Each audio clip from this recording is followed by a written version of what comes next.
Evet, yağmurlu bir günden herkese merhaba arkadaşlar.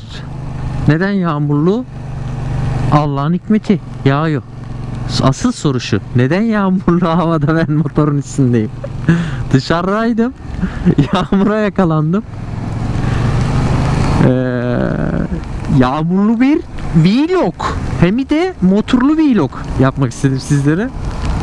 Yağmurda nasıl motor kullanılır, nelere dikkat etmemiz gerekir diye böyle şeyler anlatmayacağım tabii ki de. Gene eldivenlerim yok. Üstümde yazlık bir mont var. Yani böyle ince bir mont var. Mevsimlik. Ya böyle tatsız tutsuz bir motorcu gibiyim şu anda. Ve yağmura yakalanmış, sıçan gibi ıslanacak olan bir motorcuyum. Normalde yağmurda motor kullanmayı sevmem. Hobim de değildir. Yani yağmur yere damladığı an motora binmeyen bir insanım. Ama şöyle bir şey var. Dışarıda yağmura yakalandığım zaman mecburen yani eve gitmem gerekiyor. Ne yapıyorum? Sırılsıklam olsam da şöyle motora binmek zorundayım. Çünkü bu benim taşıtım. Çünkü bununla gitmek gerekiyor. Yani bunu olduğum yerde bırakıp dolmuşla gidemeyeceğime göre sırılsıklam olmayı göze alıyorum. Neden? Mantık şu: eve giderim, üstüm başımı değiştiririm. Ama şimdi yağmur yağıyor olsa bir yere gider miyim motorla? Kesinlikle çıkmam. Şu an bu muhabbet niye böyle gelişti onu da anlamadım ama hani yağmurda motor sürmüyorum aslında demeye getiriyorum gibi bir şey yapmaya çalıştım. Eldivenlerim yok. Niye yok? Unuttum gene. Yağmurun azizliğine uğrayacağımı düşündüğümde böyle bir mont almıştım üstüme. Ki tahmin ettiğim gibi de oldu. Olay şu: yağmur yağdığında tişört giyiniyorsanız yağmur damlacıkları böyle mermi gibi pıçu pıçu çarpıyor ve şey yapıyor, can yakıyor, acıtıyor yani. Hani kolda filan bayağı böyle şey çarpınca acı hissiyatı veriyor. Yerler bu arada var efsane kaygan. O kadar kaygan ki yağmur yeni böyle hani attı. Biraz hızlandı. Şu an tam yerlerin hani kayma şeyindeyiz. Az biraz gaz açsam böyle diye sanıyor. Gördüğünüz gibi. Hoppa bebeğim, sakin. Tamam, şşş, sakin. Tamam. Tamam oğlum. Tamam. Bu arada benzinim de yok ha. Benzinim yok. 50 kilometrede dolanıyorum. Yolda gelirken geçen uzun yol videosunda söyledim ya işte hani benzinim bitecekti. 75 kilometre yedek depoya düştü. Uzun yolda 100 kilometre hızlarda 75 kilometre kadar gittim o yedek depoyla. Hani 75-80 kilometreye varan şeyde gittim. Hani bu şu anda ona güveniyorum ama şehir içi kullanıyorum. Tak diye de böyle benzin bitip kalabiliriz. Neden benzin amanım? Üşendim. Yani 2 gündür inanın benzin ışığı yanıyor, bakın hala yanıyor orada ve ben şey almaya üşeniyorum, benzin almaya üşeniyorum. İnsan niye benzin almaya üşenir ki? Niye riske atarsın? Şöyle bir şey var, ben tırda bile bazen hani o kadar şey gidiyorum ki hani böyle mazot ışığı yanıyor ya getirir ya falan, ibrenin böyle derecesine bakıyorum. Hani risk almayı mı seviyorum artık neyse bu, ya da durup hani benzin almak bana üşengeçlik gibi geliyor. En mantıklısı şey aslında hani uçaklar yapıyor böyle, savaş uçakları full oil benzin işte uçağına yanaşıyor, hortum geliyor falan, böyle bir takılıyor. Havada aktarma, ambulans geliyor abi, ambulans geliyor, gaza basmana gerek yok, bak gaz basma, soldaki adam geçsin. Ulan nereye geliyorsun Kamil, sen ne gerizekalı bir adamsın ya.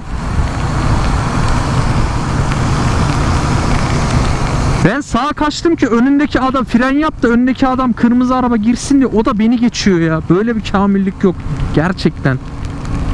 Kırmızılı da üstüme geliyor. Garip insanlar ya. Neyse, ne diyorduk? Yani yağmurlu havada dikkat edelim, yavaş gidelim diyorum. Adam içimden geçiyor. Neyse, uymayacağım ben ona. Gel buraya. Uymayacağım dedim ya. Neyse, olay şu. Böyle hani gelsin mazota doldursun, hani ben öyle devam edeyim. Tırda da öyleyim, motorda da öyleyim. Niyeyse hani gereksiz bu mazot konusunda risk alıyorum, benzin konusunda filan. Gene almam yani. Eve giderim. En son yarın eğer hava iyi olursa çıkarım. Bu aralarda yağmurlardan hani başımızı alamıyoruz. Hava iyi olursa çıkarım. Benzinimi alırım. Bir de şimdi burada yakınlarda aşağıda benzinlik var. Buradan gittiğim zaman aynen Atakum'a indiğimde de var. Onda sıkıntı yok. Şey yaparım. Hani benzin alırım ama ben tek noktadan benzin aldığım için motora özellikle Shell'den kullanıyorum. Burada da Shell yok yakınlarda. Aşağıda Ankara yolunda falan var. Ondan da almıyorum. O yüzden yarın alırız artık hava iyi olursa. Bu arada baya ıslandım ya.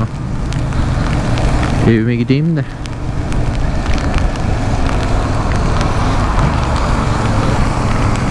Dinleneyim.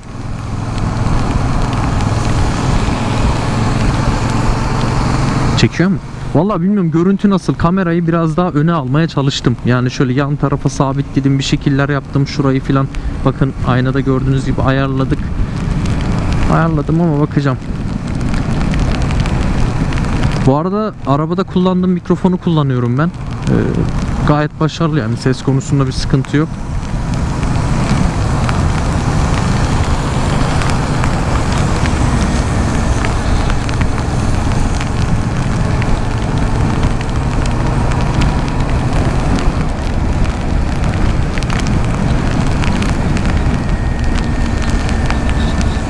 Çok apaçı gibi hissediyorum kendimi. Eldivenler yok.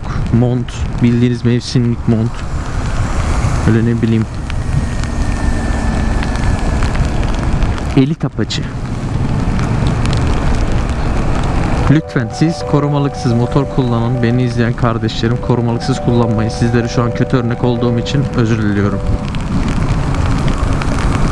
Kamu spotu. Burayı böyle siyah yaparım. Şey yaparım böyle kamu spotu falan yazarım, güzel olur. Kendime notu videoya ekle.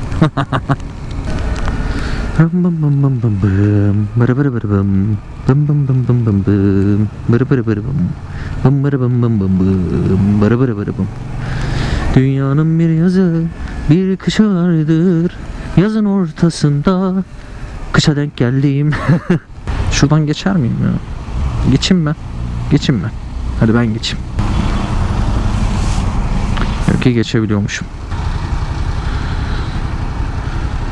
Sırılsıklam aşık olsam, sırılsıklam aşık olsam.